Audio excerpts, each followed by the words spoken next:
Welcome to the Contractors Secret Weapon Radio Podcast, the show dedicated to helping contractors, remodelers, painters, roofers, and others in the construction industry gain an unfair advantage over their competition. Get ready for some inspiration, some encouragement, some proven business building strategies, and a couple of new ideas that can take your business to the next level and beyond. And now, broadcasting from the Contractors Secret Weapon Studio, it's Pete Mitchell and Dave Negri. Go, I'm ready. Hey, this is Dave Negri with Contractors Secret Weapon, your co-host today in Florida. And this is Pete Mitchell, your other co-host today in California, where it's blue skies, but it was raining last night, and that's a big deal for us because it doesn't rain here. Yeah, you don't get much rain, do you? It was like 80 degrees today. Sorry, everybody. You're saying that to people who are in snow right now, like 3 feet of snow. Wisconsin. That's been a booger up north. Yeah. I don't know what I would do. I mean, I definitely wouldn't be in the contracting business if I was up north. No, it's got to be really tough for them because it closes down. Like, what are you going to do 6 months of the year? You got to really bust your hump for the first 6, or I guess you got to figure out what to do inside. Whatever. I don't know. I don't have to worry about it. That's one of the finer things in life. It's kind of funny because I run something called Detailer Inner Circle with auto detailers, obviously. Yeah. And so a lot of them are in parts of the country that get a lot of snow and stuff. And so what we've trained them to do is in that part of the season, they have monthly continuity plans for getting all the salt and contamination off your car, because so much salt hits the road. I mean, it's just going to eat through your car. Yeah. So you got to decontaminate your car. And that's what they sell. Might as well. Just getting underneath that booger, that's all. It's the exact same thing they do in the summer. They just call it something different.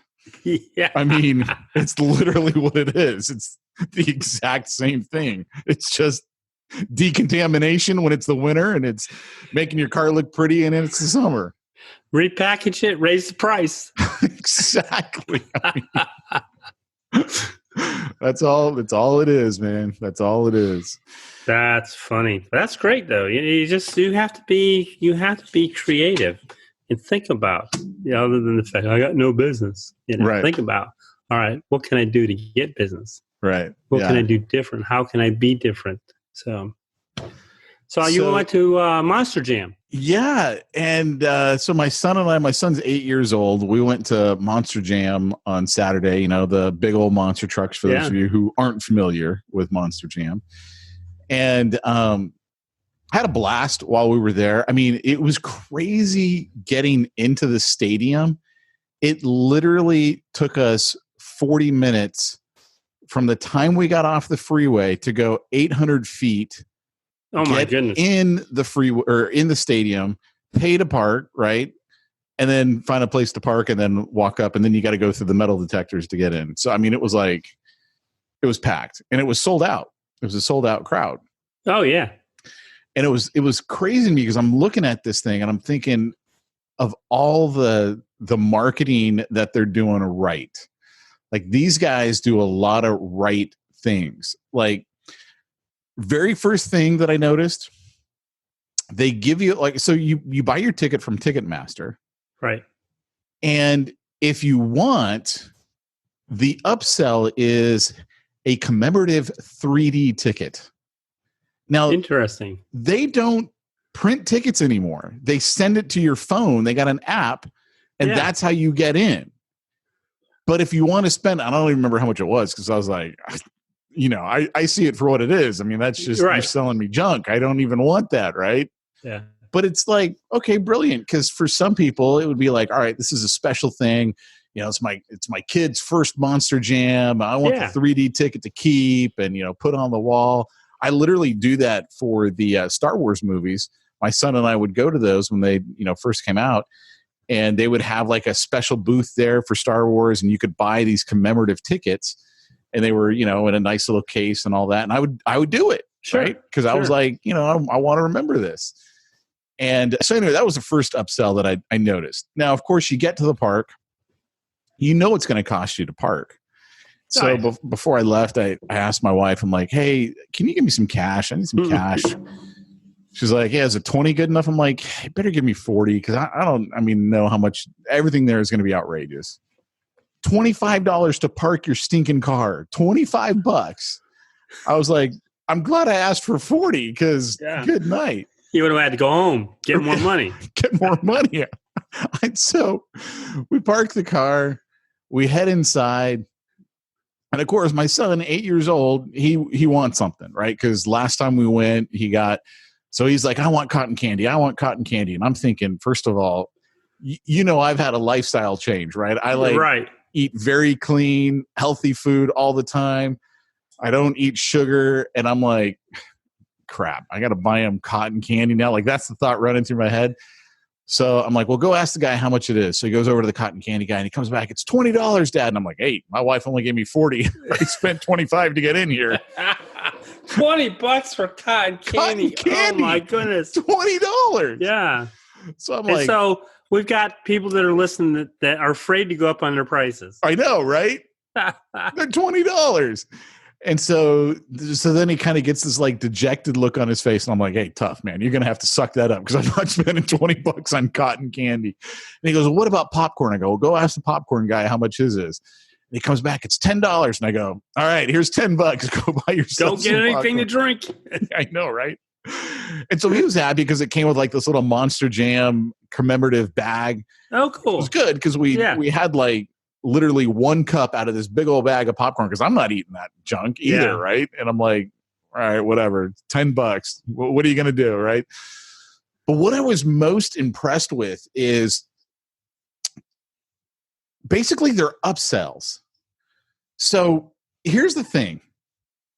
And we talked about this. Remember the secret sauce episode? Oh, yeah. And we're talking about, there's 5 groups of people that you can go after. The first group you want to go after are current clients. Second group, past clients. Third group are prospects. Fourth group are joint venture partners, so someone else who has your ideal client. And then fifth group is the cold market. What does everyone want to jump to? The cold market. And they're missing the easier money. Your current clients, your past clients, your prospects, your joint venture partners, just literally in that order. So I'm looking at this and I'm thinking, okay, this is brilliant because the very first thing during the monster trucks, they crash and they got to set up for the next stage and all this stuff.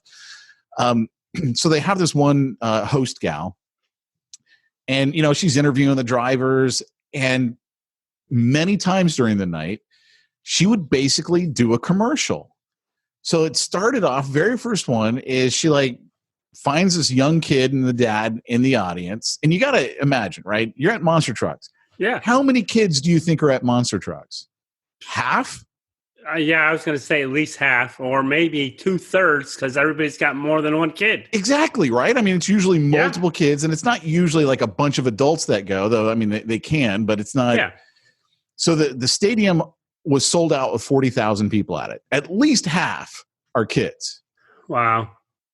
And so she goes over, little Johnny here, we're going to give him this, Monster Jam. And I think it was like a Lego set where like he could build his own. And she's like, and this is available at every major retailer, right? So she does her whole little commercial, gives it to the kid. He's all excited, and right, it's on the big jumbo TV. He's going crazy, which is social proof, right? And what does my son, 8 years old, turn to me and say?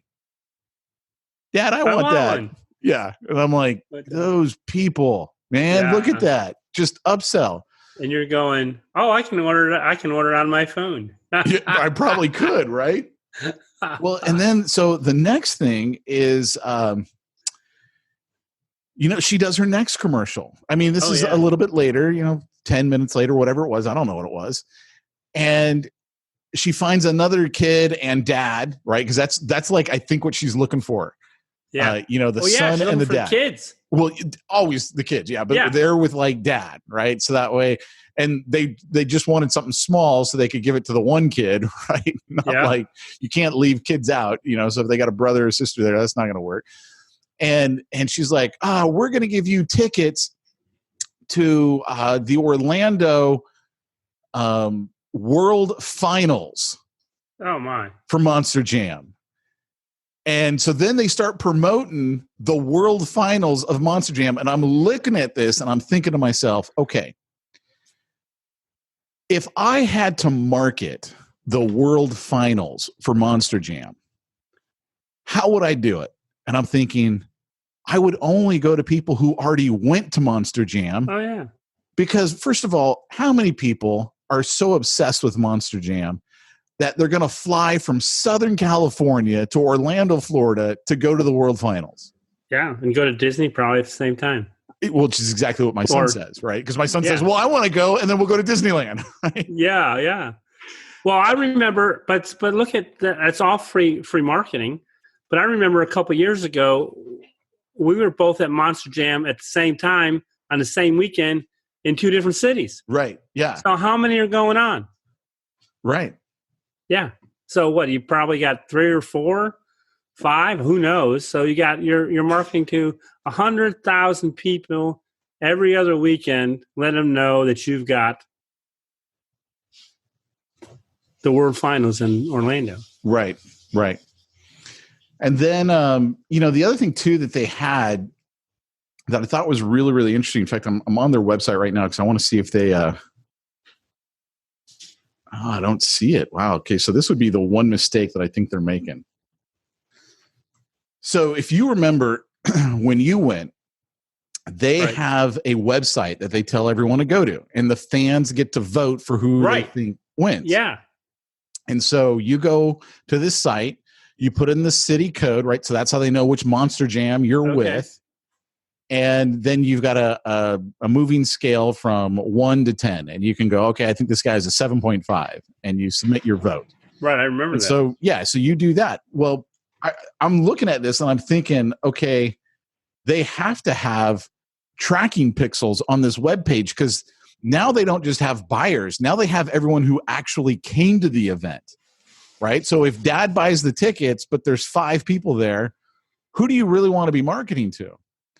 Not just dad, but dad's there because, all 5 of his kids are like, you got to take us to Monster Jam, Dad. Yeah. So if you pixeled all their phones and then retargeted them, which you can do on Google or Facebook, you would then, like, every time you have an event, retarget them with, hey, Monster Jam is coming to town. Yeah. And now you got all the kids going, hey, Dad, Monster Jam is coming to town. We got to go. So I'm kind of surprised. I'm on their site right now. And, oh, no, they do have a Google Tag Manager. So, okay, Google Tag Manager is just another way to basically put all of those tags, all those pixels into one code. So they probably have a ton of these. I mean, they probably have every service out there. Every city, yeah. Well, in every service, like, TikTok, Snapchat. I don't know if LinkedIn has one, but it wouldn't surprise me. But I bet you they got them all in there.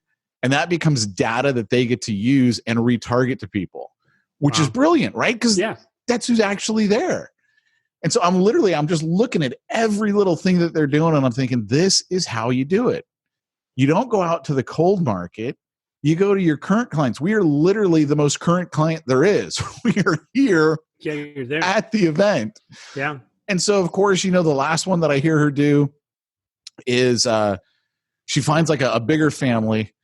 It was like a family of 4. And she's like, and we're going to be back here on the 23rd in just 2 weeks.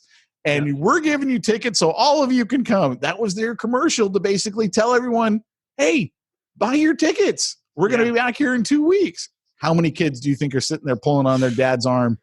Dad, take us to Monster Jam. I want to go. Can I go again? Yeah. Let's go. It's here. Yeah. And I'm looking at this. I'm like, this is what I keep trying to get through people's heads. Sell to current clients. Then, they are tagging you on this website. So past clients. Yeah. Prospects, people who know about you. And then joint venture partners, then the cold market. I mean, why go to the cold market first? Go after the easy money. I mean, the only reason I think that and I've seen, and actually this year I didn't see any ads. Well, I don't watch a whole lot of TV anymore anyways, but they'll run ads about 2 weeks before they're coming. Right. just let everybody know that they're coming. Just they got to do it. That's about all they have to do. Yeah, 2 weeks say before. we're coming. Yeah, yeah. Get your tickets. Yeah. Yeah, as we always like to joke, Saturday, right? Because that's what the guy always yells. Yeah. Motocross, same thing. Saturday. Yeah. And I don't know. I remember the last time that I went, they were marketing for the motocross event that was coming up too. Oh, were they? Okay. Because it must be the same company. Same company that runs the whole thing. Yeah. So they were doing motocross and that they were having at that stadium, and within the next 2 weeks they were having it. Yeah. Yeah. I mean, to me, I was literally just looking at it going, this is how you're supposed to do it. This is how you make your life easy. Yeah. You don't stop selling or promoting. Yeah. Selling's different if you want to say it, but it's promoting. It's promoting to let them know that you're still there. It's like we were talking. One of the other ones that I'm really impressed with is Butcher Box. Yeah, and it's a company that has organic meats, and they come frozen. They're flash frozen, and they come individually. So, and they have different values. So you can get a beef box, or you can get I get beef, chicken, and pork. So there's 2 of us every month, and then what they'll do is they'll every once in a while they'll run a special. So there's special this month is, I just pulled it up, unlock drumsticks for life. So every once in a while they'll run, I picked up ground beef for life. So what you do, I think it was $35 or $20, I'll just say $35. So you pay $35, you get 2 pounds of ground beef for life. So with every order, I get 2 pounds of ground beef in my order, and I paid $35. So I've had them. So the chances of you canceling that are really slim because you already paid for all this ground beef. Well, I'm getting it for free. Why would I cancel it? After you figure if ground beef, let's say organic ground beef figures $6, so I got 5 pounds I got to go through before the rest is free. Right. So yeah, I'm not canceling it. And so then I just came up 3 pounds of chicken wings for life. So I ordered that. I think that was $35 too. So I get every box that I get 3 pounds of chicken wings, and I get 2 pounds of ground beef. And then they'll let me know that your next Butcher Box is coming soon.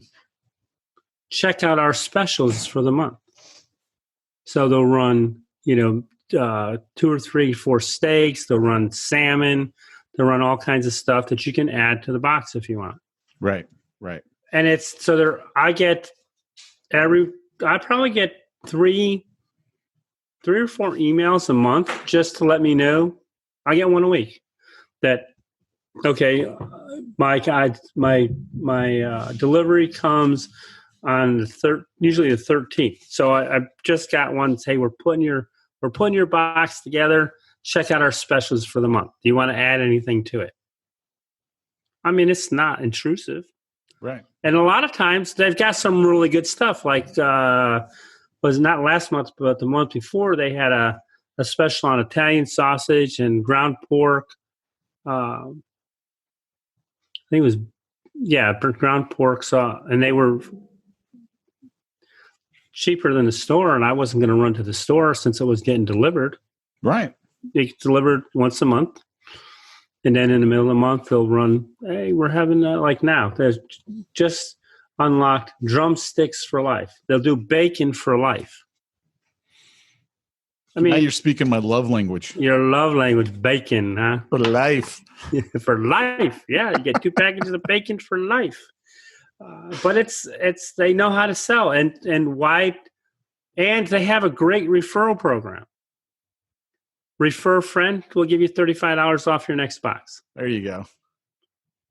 So I've never seen any marketing for them because it's all done. They sell to their customers, and they keep selling and offering more stuff. and they give referral rewards. Why would you need to spend money on marketing? Right. You're doing it the right way. Yeah.